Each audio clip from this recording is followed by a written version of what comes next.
Hi everybody. So for my presentation, we're going to be taking a look at the media format of comic books. We're going to be discussing why and how they should be preserved. I won't bore you with the details of the outline, but if you want to pause and take a look, feel free. Just keep in mind two questions. Why should comic books be preserved and how do you preserve them? Um, so what is a comic book? At their core, essentially, comic books are sequential art mixed with words that tell the story, and they've been around since ancient times. If you look to the right, you'll see what essentially is a comic book from Egypt because it's an image with writing around the image itself. However, the modern comic book, which is the superhero action stories that people considered to be a comic book are dated back to 1938 with the first printing of Action Comics #1, written by Jerry Siegel and Joe Shuster, and it's the first appearance of Superman. Now, although people think of them as superhero stories, comic books can also have horror themes, western, romance, and many, many more, depending on the book. In terms of the creation process, much like any other artistic endeavor, it starts with an idea from a member of the creative team of the comic books. However, it's usually a writer or an editor. Once the idea is had, then a plot is developed and the story is determined to see how it's going to unfold. Then the script is written to give to the creative team so they can start drawing. A penciler is then brought in to do the initial sketch work and the initial design of the book. From there, an inker takes over and corrects any penciling mistakes in the initial sketch and adds definition and shading to the image, going over everything in ink. From there, a colorist adds color from the black and white to the black and white images. Letterers then add dialogue bubbles to the images. Once that's done, an editor looks over the book to determine any issues that need to be fixed, and then it's into the printer. For older books, there's two different uh, printer printer processes that can happen. For older books, they were printed on 4 or 5 color newspaper press using cheap newsprint paper, and they're printed in spot color, which means the color was layered on one layer at a time. And now things are more streamlined. Both sides of the paper are printed together, and all of the colors are printed and added at the same time. The pages are then cut and trimmed and stapled together, and then once they're finished, they're marketed and distributed to stores for people to enjoy. In terms of the format overall, based on my experiences, they have a front and back cover. Pages can range from 16 to 80 pages depending on the book. It all depends on the story you're writing. For more average monthly books, it can be 16 to 23, and for bigger special books, it can be 80 or 50 or 80 or whatever they want it to be. Beyond that, ads are included throughout the book. You can find them generally in the middle for older books or at the end or anywhere throughout for things that are going on at the time. And then the pages are divided into panels or they can be a whole page design. It depends on what the writers want. Sometimes the entire page will be a single image or it'll be divided into 2 or 3 panels or more. Beyond that, in terms of the strengths, there are strong and weak portions of the format itself. The center or inner portion of the book is the strongest part of the book because it's hard to cut or puncture the inner portion because it's a stack of paper. And then in terms of weaker spots, the edges and the spine and corners and staple areas are weak because they can rip or tear or flake off over time. In terms of inherent vices and deterioration, as I mentioned before, older comics, especially comics printed before 1980, were printed on very, very cheap paper, which is acidic, and that acid, as I'm sure many of you know, causes the paper to degrade and deteriorate over time, causing the paper to become yellow and even we getting to the point of it disintegrating. Also, light is another factor with comic books, much like any other paper material. If it's exposed to light too much, it can whiten or discolor the pages and make the ink fade on covers and things like that. Also, improper handling and care. Paper is a fragile material, obviously, and someone holding or reading a comic can cause dents or rips or even grease spots if their hands are not clean. Also, water and mold or other things that can cause deterioration for comics. If a book is water damaged, it can cause the pages to get stuck together or the book to fall apart, or even the ink to run, depending on the seriousness of the book itself. And if it's not taken care of, mold will obviously grow. If you look to the right, you'll see on the very top two water damaged comics. The adventure comics in particular appears to have some mold growth on the top and some discoloration from the water damage. And on the bottom, because of the age of the book, the page itself is starting to yellow and to deteriorate because of old age. Now, in terms of events that cause the need for preservation, uh, during the early years, especially from the late 30s and early 40s, World War II paper drives were the big reason for comic books missing and disappearing and being destroyed. Ads in comics asked them to turn over their comic books and recycle their paper and magazines. They were considered to be, you know, transient and not lasting, so they figured that they would have them donated and the paper would be reused for the war effort. Also, the Senate hearings from the early 1950s, any comic book fan will tell you that comic books were put on trial, and a man named Frederick Wortham uh, targeted comics specifically, Superman and Batman, because he considered them to be causes for the downfall of the juvenile population.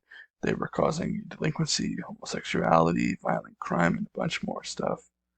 And as a result of that, it turned public opinion, and books were either thrown away or burned.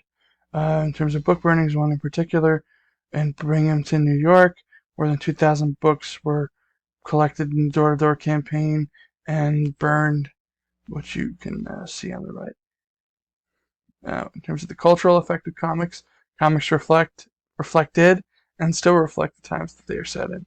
During the Second World War, the heroes fought the Nazis and other enemies that were plaguing the U.S. and that were causing, strife in the U.S. And Captain America #1 in particular, you have the very, very strong image to the right of Captain America punching Hitler in the face and essentially keeping America safe. Beyond war, they also have depicted the fight for social change and the things that have plagued society, such as drugs. In the Green Lantern, Green Arrow series in the 70s, they talk about social justice and, helping out everybody in society, not just the rich and the powerful, and they tackle drugs, as you'll see on the right. Green Arrow finds out that his ward, Speedy, is a junkie, and this entire book itself is dedicated to drugs and fighting drugs and everything involving that. Beyond reflecting society, comic books have also been a medium where people can see themselves and they can find comfort when the world turns them away. During the AIDS epidemic in particular, the LGBTQ community found solace in the X-Men comic books because they were both cultural outsiders and misfits. In terms of handling and storage practices, according to the Library of Congress, when handling a comic book, you want to keep your hands and the area around the comic clean so that you don't get anything on it and you don't get any nasty marks or anything that will damage the book. You also want to keep food or drinks away because you don't want them to spill on the book.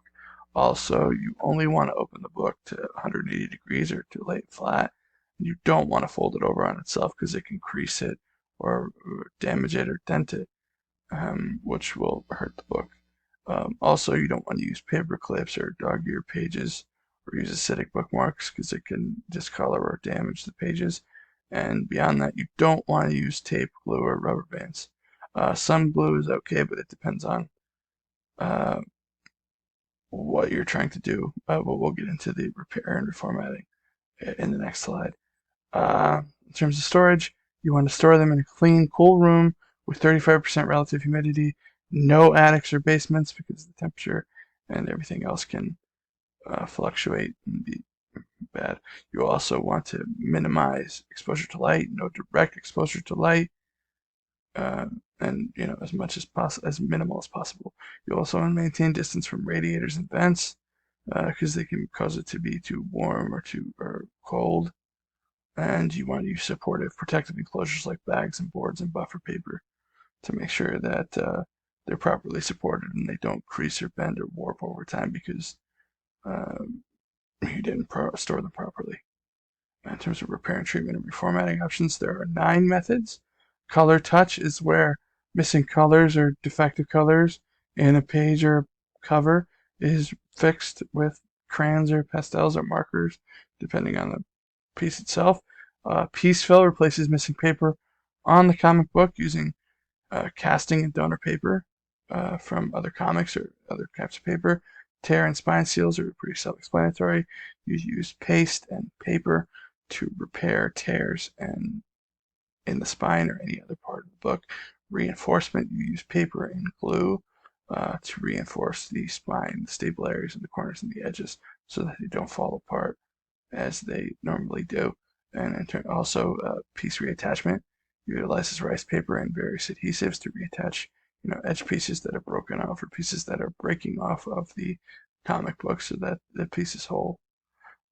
Also, beyond those, in terms of cleaning, there's 2 cleaning methods, water and solvent. Water involves giving it a water bath and chemicals to whiten or deacidify the pages, and also aids in the removal of stains, tanning, and creases. And solvent cleaning involves soaking a cover or pages in a chemical bath to remove certain kinds of tanning and foreign substances. Also, staple replacement or cleaning, which is also kind of self-explanatory, replaces or cleans the original staples that have been rusted or discolored to replace them to get them to the original order. Also, reglossing is using a spray to enhance the gloss that on a comic book cover that has faded over time, and trimming, you can essentially cut the edges off that are damaged or defective to make the book sharper and more crisp. In terms of reformatting, for older books that are hard to come by, many of them have been turned into digital books. DC Universe Infinite is an example of a repository that has a bunch of older books from DC's published works. Priority for preservation, due to the cultural impact and the fragile nature of materials, especially materials printed before 1980, books have a high priority for being preserved. Although you won't, I'm sorry, although you want to use facsimiles whenever possible, uh, you can display books and you can put them out on display in museums, but they have to be supported in frames or bags or in boards in a temperature-controlled room and have indirect or no exposure to light. Now, in terms of discussion questions, you have 2. The first question is to 2 very small questions. Do you think comic books deserve to be preserved, or are they just the kids' stories that people think they are, or the throwaways that they were originally intended to be? Have you ever read a comic? Did you enjoy the experience? Do you have a favorite hero or a favorite book? If you are a reader, if you've ever picked one up.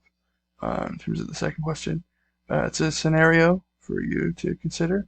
You're an archivist in charge of a donated personal collection of DC and Marvel comics from 1940 to 1990 in 6 long boxes for each decade from the 40s and 60s and 70s.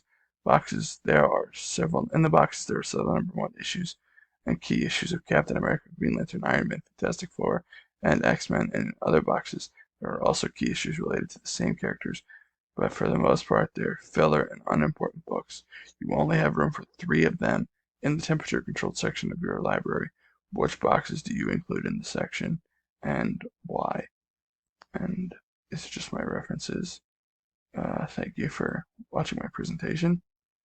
I look forward to seeing what everybody does for theirs, and good luck.